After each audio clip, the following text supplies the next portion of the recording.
May matagal na rin siya ditong pinaglalabanan 'no, na parang inner battle, yung sa sarili niya, okey? And I think this person here could be experiencing this for quite long already. Yan, puwedeng taon na or iba-iba naman tayo ng pagpapakahulugan 'no, ng tagal, yan. Pero never na nag-end yung kanya rito na na desire 'no, na putulin yun, tapusin yun, or ihinto yun, kung ano man yung sitwasyon na yun 'no. Actually gusto niya pa nga ng new chapter doon, yan. Parang gusto niya pa nga ng new beginning doon with the World card energy. Okey.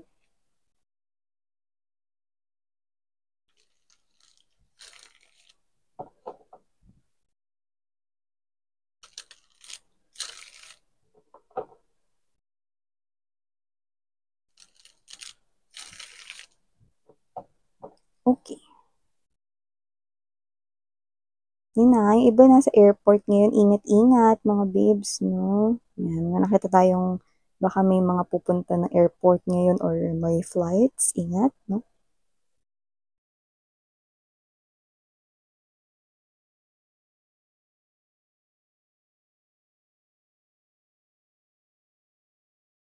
Oh, okey.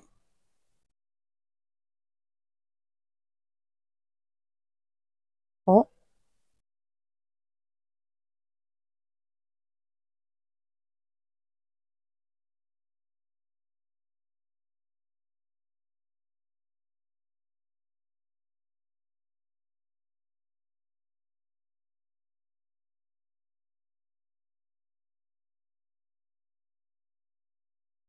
hmm, okey.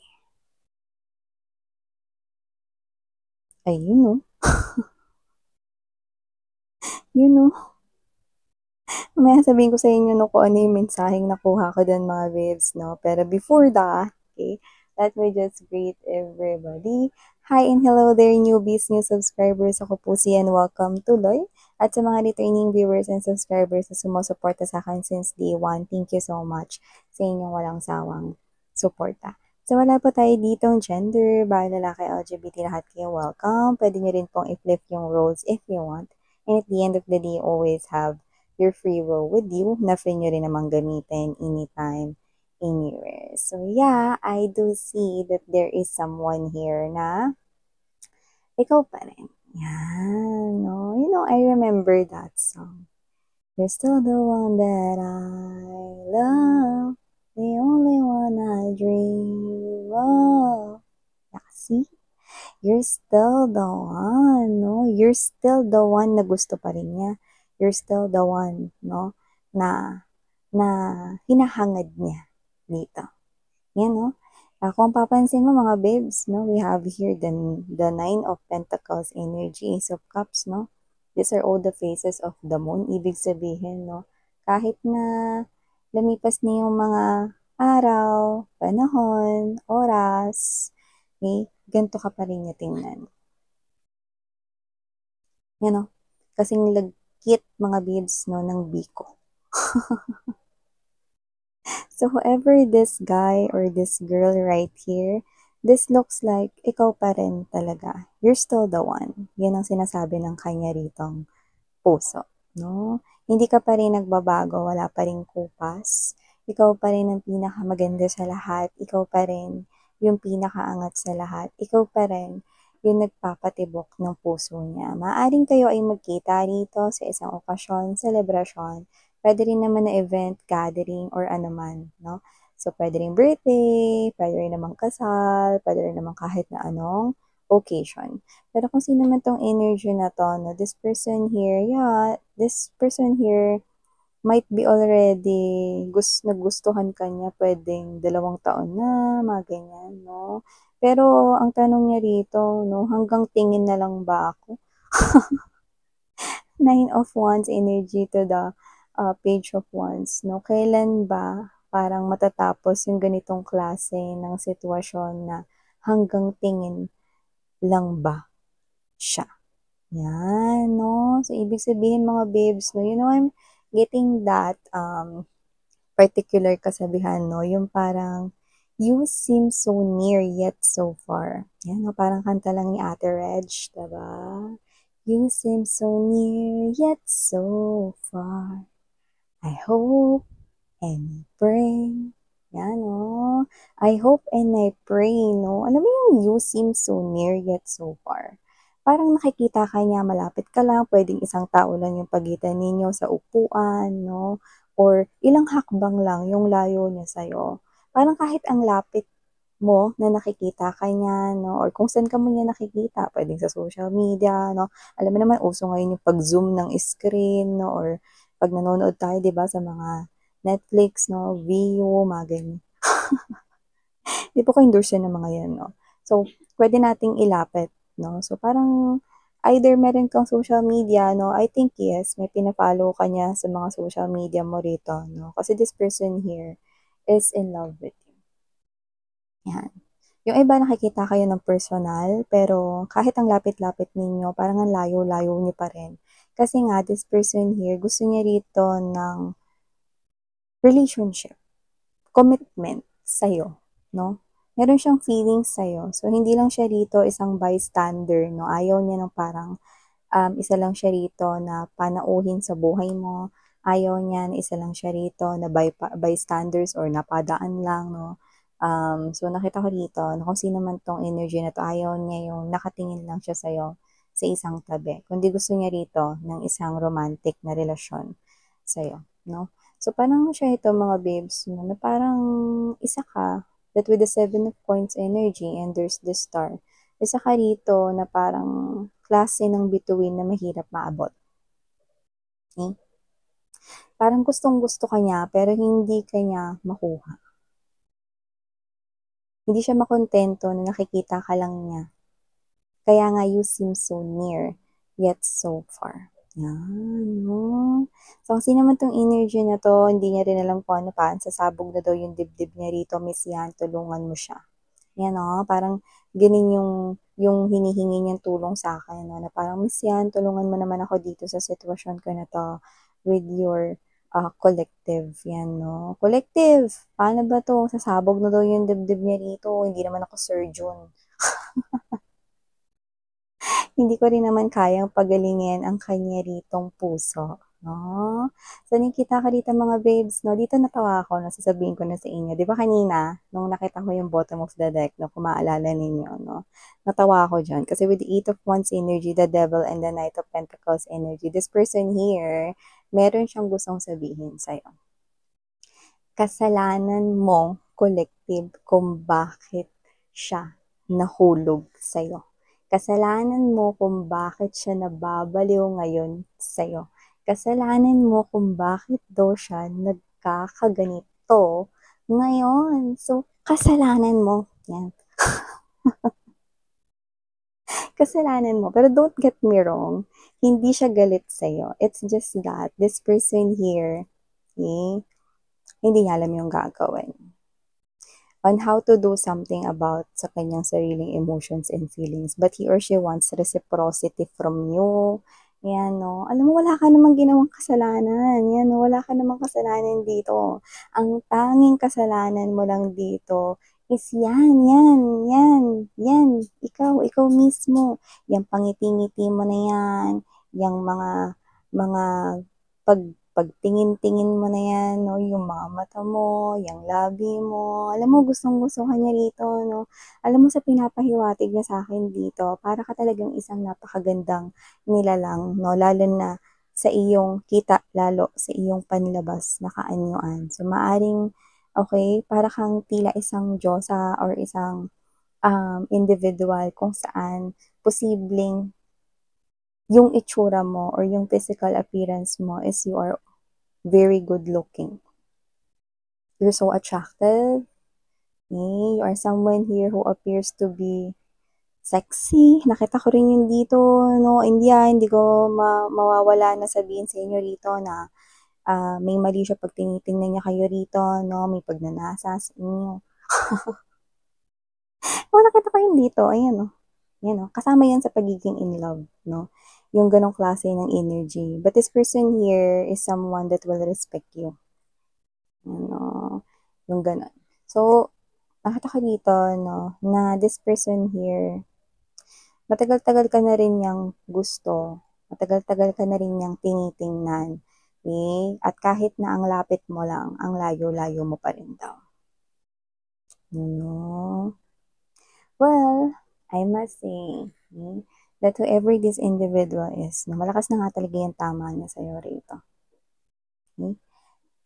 Actually, hindi ko nakita yung energy mo rito kung ano talaga yung dapat mong gawin since nilamon na, no, ng kanya ritong energy, no, kasi pataas ng pataas, kaya nga sinabi ko sa inyo, sasabog niya yung dibdib niya rito, no, maaring mag-explode na rito mga babes, no, yung feelings and emotions niya, pero maaring i-share niya muna yan sa kanyang friends, no, at maaring magulat yung mga kaibigan niya, ha, pre, gusto mo pa rin si ano, yan, no, pero kahit na gano'n, magugulat sila na, uy, ang tagal mo nang gusto si ano, no? Pero yung iba, may mga friends ka na magsasabi na, bagay, hindi naman talaga parang ka, kagulat-gulat na may gusto ka pa rin kay Collective kasi sa kanyang taglay na itsura or sa kanyang taglay na behavior at personality, kahit sino naman mai-in love daw sa inyo. Kasi kahit yung mga kaibigan niya alam yun.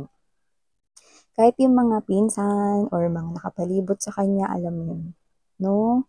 Pero yun nga, na inaasar din siya rito, no? Siya ay nakakatanggap din dito ng mga parang biro-biro, no? Na, ay, huwag ka na masa dyan, pre. Or, sis, alam mo, i-give up mo na siya. Alam mo yung ganito mga babes, eh. Di ba?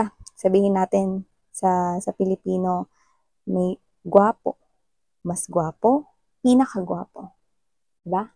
So, when you describe someone here na maganda, okay?